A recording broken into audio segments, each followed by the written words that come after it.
Le marais d'Antibal. C'est un sujet dont on parle maintenant depuis plus de 4 siècles.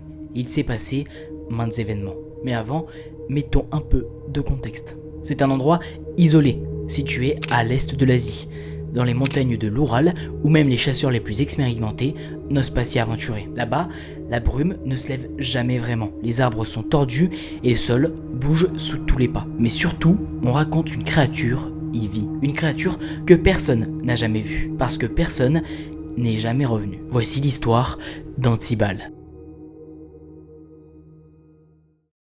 Les plus vieilles histoires liées à Antibal viendraient des villages de l'Oural et de la Sibérie occidentale, vers la fin du XVIIIe siècle. Pour bien comprendre, il faut savoir qu'à ce moment-là, il se passe la conquête et la mise en valeur du territoire sous l'Empire russe de Catherine II. Les villages de l'Oural et de la Sibérie occidentale étaient des avant-postes entre colonisation, isolement et superstition. Beaucoup de détenus, serfs libérés ou ennemis politiques, y étaient envoyés pour peupler la région.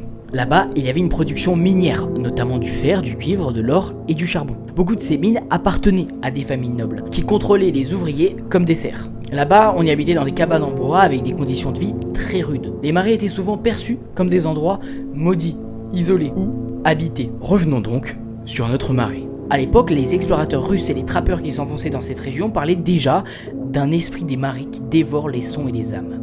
Ces récits n'étaient pas écrits, mais transmis à l'oral par les paysans, par les habitants du village et les peuples nomades sibériens. Ils décrivaient un gardien de la terre humide, un être né de la colère des marais. 2 siècles plus tard, les ethnologues russes commencent à répertorier les légendes locales. Dans certains recueils, on trouve des références à une créature appelée Ashibal ou Antibal, souvent décrite comme une ombre d'homme couverte de mousse et de bois, sans yeux, sans voix, qui se nourrit du silence. Ces termes, on les retrouve dans l'encyclopédie des superstitions russes de Marina Vlasova, mais aussi dans un chapitre universitaire qui recense les noms locaux pour les esprits des marais. À cette époque, les gens croyaient qu'il attirait les voyageurs perdus avec des sons familiers.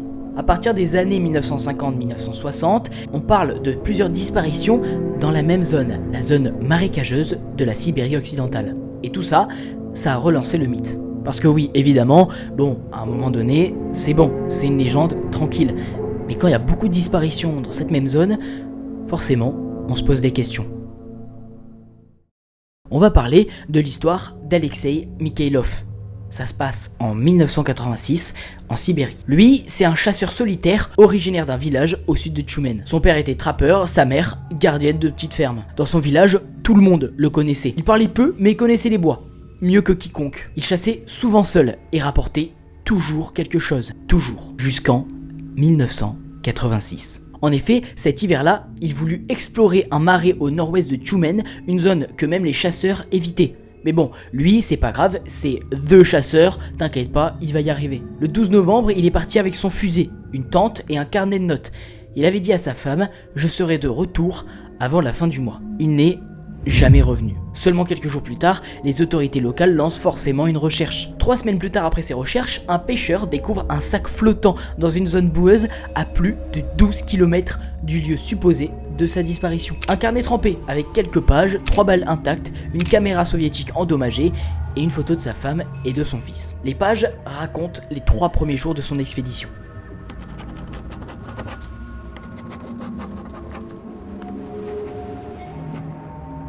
Puis, l'écriture devient tremblante.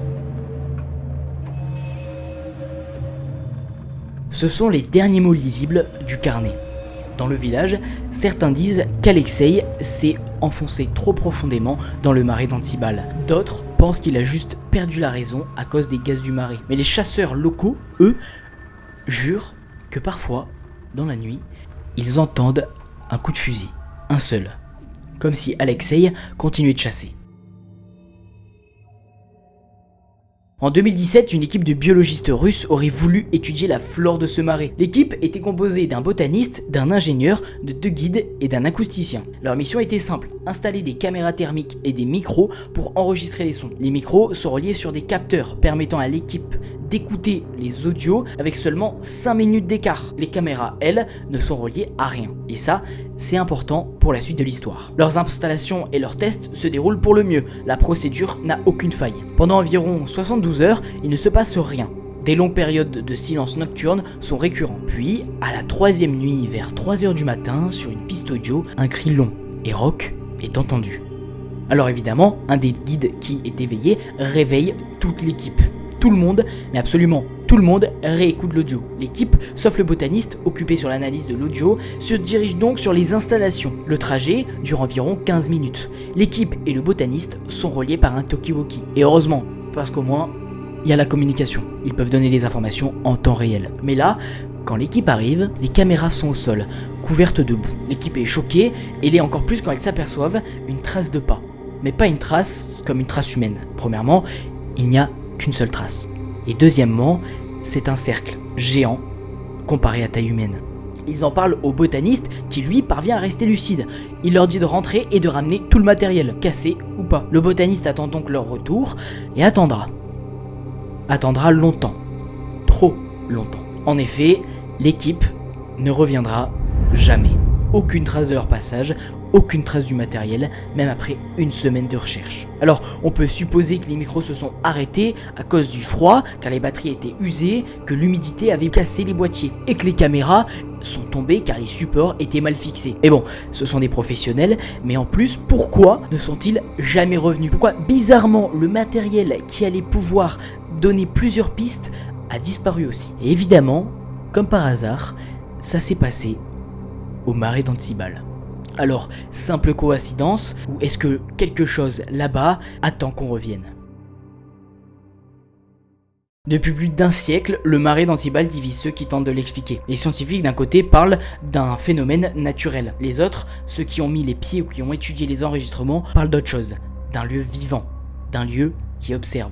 Parlons en premier de la vision scientifique. Certains chercheurs avancent que le marais d'Antibal libère des gaz hallucinogènes.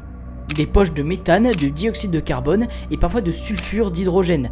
Ces gaz, en se mêlant à la brume, peuvent provoquer des hallucinations auditives, mais bien évidemment visuelles, voire même des pertes d'équilibre. Entendre une voix, croire qu'on est suivi, voilà, c'est expliqué scientifiquement que ça peut être par le gaz. Un phénomène réel documenté dans plusieurs marécages sibériens. Mais alors, pourquoi les caméras, les micros cessent de fonctionner à chaque fois? Pourquoi sur les rares enregistrements récupérés, on capte des sons impossibles à identifier? Il existe cependant une théorie bien plus obscure. En fait, Antibal, ça serait le nom d'un soldat perdu pendant la guerre, tombé dans le marais et jamais retrouvé. Son corps aurait été englouti, mais pas son esprit. Depuis, on dit que quiconque marche sur sa boue réveille quelque chose, une énergie, un écho du passé. Certains pensent qu'il ne s'agit pas d'un fantôme, mais d'un champ magnétique bien particulier, une zone où les appareils s'éteignent, et que sur ce champ, par on ne sait quelle raison, imprime la mémoire de ceux qui sont morts ici. Peut-être qu'Antibal n'existe pas, peut-être que c'est juste la peur du vide et du silence. C'est ce que disent ceux qui veulent tourner la page. Au final, que ce sont des histoires modifiées par la brume, l'imagination et l'envie de faire peur. Au fond, le marais n'a rien d'extraordinaire. Juste de la vase, de l'eau stagnante et le vent qui joue avec les arbres. Et alors, pourquoi quand on y marche, tout devient si calme? Pourquoi même les oiseaux se taisent? Pourquoi a-t-on cette impression d'être observé, même quand on est seul? Finalement, à Antibal, on ne croise pas un monstre. On croise celui qui est devenu. C'est la fin de cette vidéo. Merci énormément. Likez, commentez, c'est le soutien que vous pouvez m'apporter. Moi, je vous souhaite une bonne soirée, une bonne journée. Je ne sais pas quand est-ce que vous regardez cette vidéo. Et on se retrouve demain, puisqu'il y a une vidéo par jour pendant la semaine de l'horreur. C'était Quantinix.